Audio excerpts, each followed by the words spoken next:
Inspire Notebook committed है JOIT की core learning के लिए।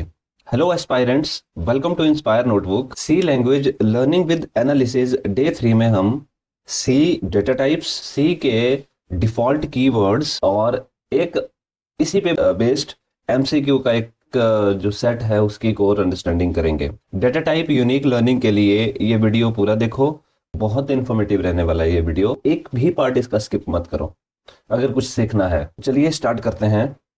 पिछले वीडियो में हमने सी लैंग्वेज का एक सैंपल प्रोग्राम देखा था। हमने देखा था कि सी प्रोग्राम कैसे स्टार्ट होता है। एक रिकैप्चुलेशन मैं आपको लेके आया हूं सी लैंग्वेज के लिए। हेडर फाइल से स्टार्ट किया है एक सी प्रोग्राम। जरूरी नहीं है कि आप हेडर फाइल से स्टार्ट करो। सी लैंग्वेज में एक चीज कंपलसरी है प्रोग्राम के लिए, वो है ये मेन फंक्शन।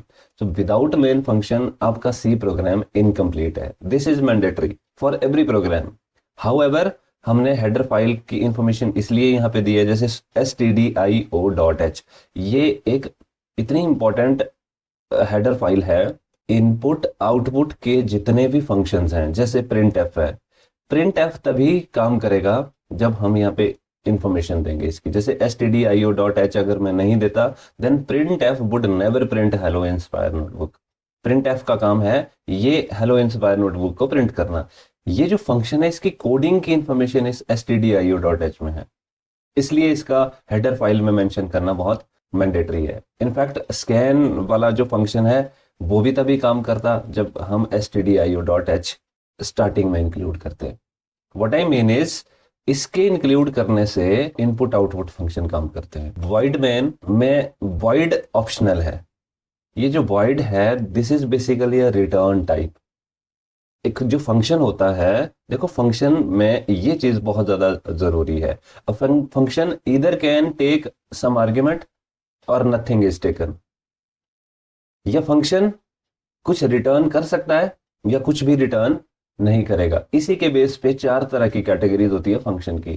फंक्शन, ऐसा function with no argument with no return time, वो भी फंक्शन होता है।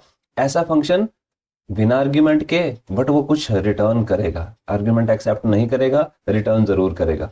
एक ऐसा फंक्शन जो आर्ग्यूमेंट लेता है बट रिटर्न कुछ भी नहीं करता है, या ऐसा फंक्शन जो आर्ग्यूमेंट भी एक्सेप्ट करता है और रिटर्न भी कुछ ना कुछ करता है।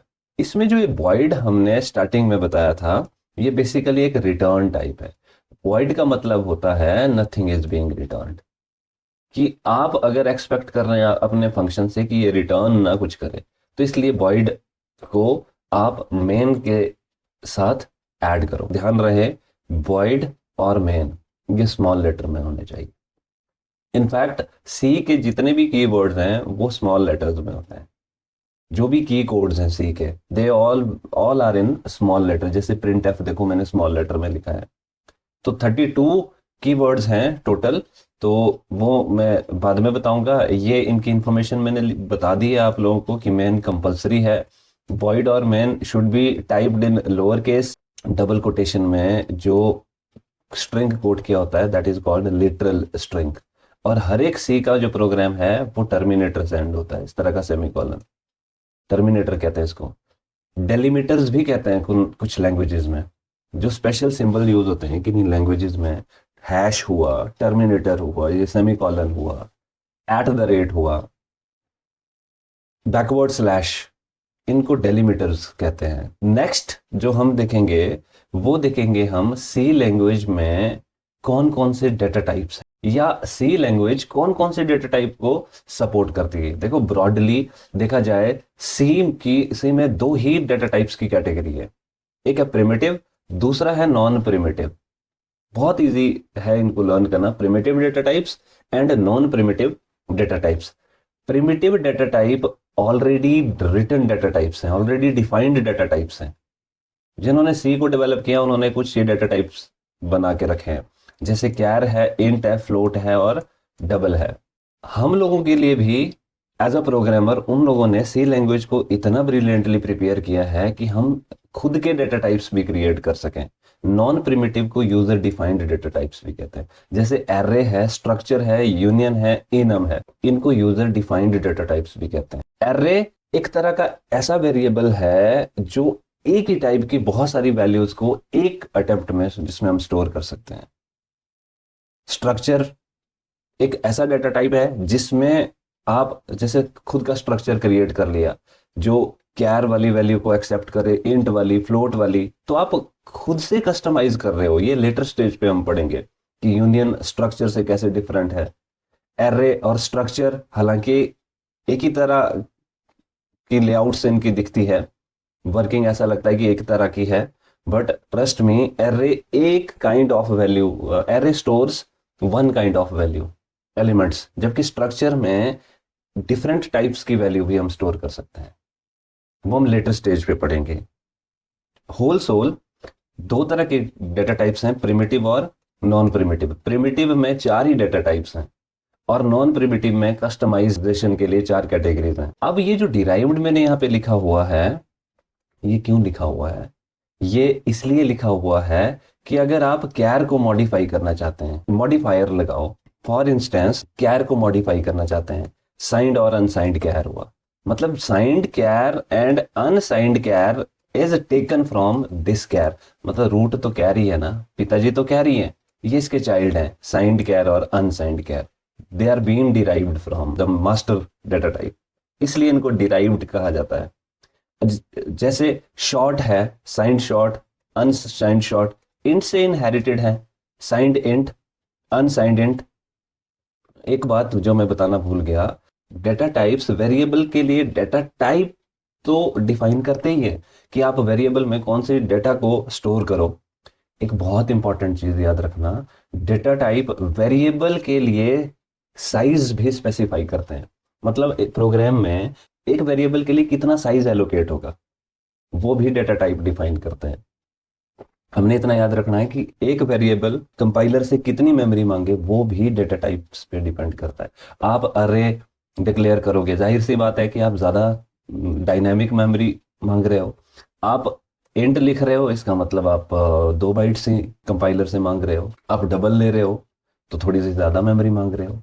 तो डबल अगर नहीं आप देते तो हाउ कंपाइलर वुड नो कि किस वेरिएबल के लिए कितनी मेमोरी, ज्यादा मेमोरी देनी है। तो ये भी डेटा टाइप का एक बहुत बड़ा रोल रहता है, ये कहीं बताया नहीं होता है कितना साइजेस लेते हैं वेरिएबल्स। आप ये स्क्रीनशॉट्स मैंने कुछ रखे हुए हैं कि कितने कैरेक्टर, ये जो कैर है ये कितने बाइट स्टोर करता है।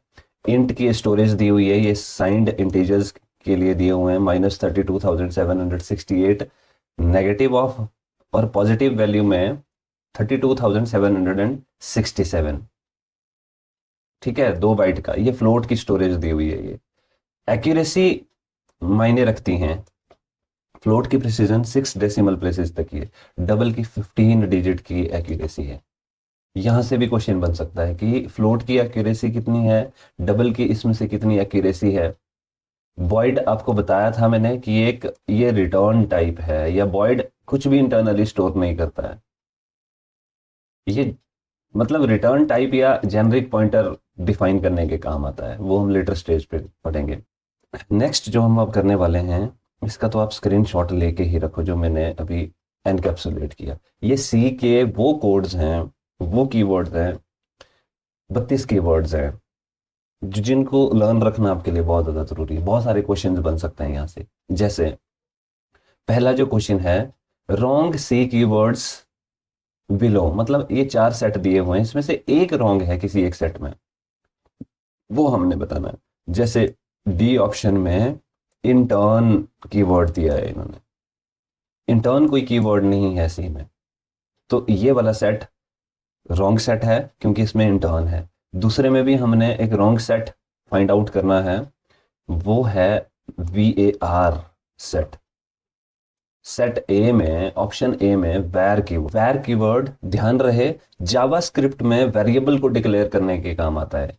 जैसे वैर एक्स हम लिखेंगे जावास्क्रिप्ट में, सो एक्स बिकम्स द वेरिएबल। एक और मेरे दिमाग में भी आ रहा है, dim keyword. Dim keyword visual basic में डेटा टाइप्स को डिक्लेयर करने के काम आता है, वेरिएबल को। वेरिएबल्स डिक्लेयर होते हैं विजुअल बेसिक में डिम से।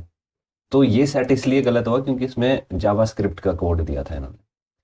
अगले में रॉन्ग सेट हम ढूंढेंगे, ये है कंस्ट्रक्ट, बी, तीसरे का बी, ठीक है, ये नहीं है। अब करेक्ट ढूंढना है हमने, correct is default. Goto भी करेक्ट होता अगर इसमें स्पेस नहीं होता, बाकी तो ये नहीं है, ब्रेकर और शॉर्टर। नेक्स्ट में भी करेक्ट ढूंढना है हमने, इसका करेक्ट केस है वर्क, कांस्टेंट और परमानेंट सी के कीवर्ड्स नहीं है। 5 का B. Find the correct C keyword, ये डबल है। अब सोच रहे होंगे फ्लोट, इंट और लॉन्ग भी तो है, देखो इसमें कैपिटल से स्टार्ट किया है इन्होंने, तो कैपिटल सी में एक्सेप्ट नहीं होता है। इसके जो रिजर्व कोड्स के लिए कैपिटल सपोर्ट नहीं करता है। टाइप्स ऑफ इंटीजर्स सारे के सारे हैं, short int, int, long int, ये सारे इंटीजर्स के टाइप्स हैं। डिराइव्ड में है ना, जैसे शॉर्ट इंट, इंट से बना हुआ है, लॉन्ग इंट, इंट से बना है, मतलब कि एक इंट कभी कम मेमोरी एलोकेट होगी इसके लिए, कभी ज्यादा, वो डिपेंड करेगा मॉडिफायर कौन use. Okay, 8th type of real numbers, याद रहे फ्लोट, डबल, लॉन्ग डबल, इनको रियल नंबर्स कहते हैं सी में। So all of above are real numbers. Signed और unsigned representation in variable is variable for, मतलब किस वेरिएबल के लिए साइंड और अनसाइंड रिप्रेजेंटेशन होती है, A and B. Short int, long, ये भी signed short, signed int, unsigned int, या float, signed, A and B इसका करेक्ट आंसर है। Next question, turbo C plus plus compiler, ये 16 बिट बेस्ड कंपाइलर है, मतलब वर्ड लेंथ 16 बिट की है, इस पे बेस्ड है ये। अगर आप जीसीसी कंपाइलर की बात करोगे, विजुअल स्टूडियो सी कंपाइलर, ये 32 बिट का कंपाइलर है। Size of short int long in Turbo C plus plus या सी प्लस प्लस कंपाइलर में है, ये होता है शॉर्ट का 2 बाइट, इंट का भी 2 और लॉन्ग का 4 बाइट होता है। अगर साइज पूछा जाए आपका इन्हीं का, शॉर्ट का, इंट का, लॉन्ग का, जीसीसी कंपाइलर में, तो ये है 2 बाइट का शॉर्ट, इंट और लॉन्ग 4-4 बाइट्स के। Range of signed char, signed char की जो रेंज है और अनसाइंड कैर की जो रेंज है वो है, इट इज -128 टू +127, 1 बाइट की कैर की, आपको मैंने बताया था। Range of signed int and unsigned int question 15 में, ठीक है, ये है -32,768 नेगेटिव से positive 32,767। Size of float, double, long double in bytes, bytes में इनका साइज बताना है, 4, 8 और 10। Range of signed long and unsigned long variable 17 C, 4 byte, ये है, इन्होंने रेंज दिया है 4 byte. Range of float variable option D. Leftmost bit 0 in signed representation indicates, signed representation में लेफ्ट मोस्ट में अगर 0 बिट है तो इसका मतलब पॉजिटिव नंबर है। एक क्वेश्चन ये भी पूछ सकता है कि साइंड रिप्रेजेंटेशन में लेफ्ट मोस्ट बिट अगर 1 हो तो वो क्या रिप्रेजेंट करता है, वो रिप्रेजेंट करता है नेगेटिव नंबर्स।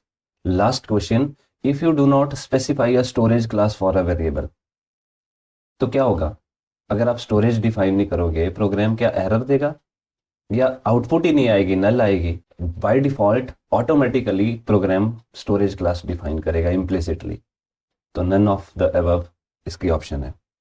आपके लिए क्वेश्चन ये है, फेसबुक या मेटा कहो अब, इन्होंने वर्ल्ड का फास्टेस्ट सुपर कंप्यूटर डेवलप किया है। ये लोग क्लेम कर रहे हैं कि ये वर्ल्ड का सबसे fastest AI enabled super computer है, मशीन लर्निंग पे बेस्ड ये बनाया है इन्होंने। तो आपने इसका नाम बताना है मुझे।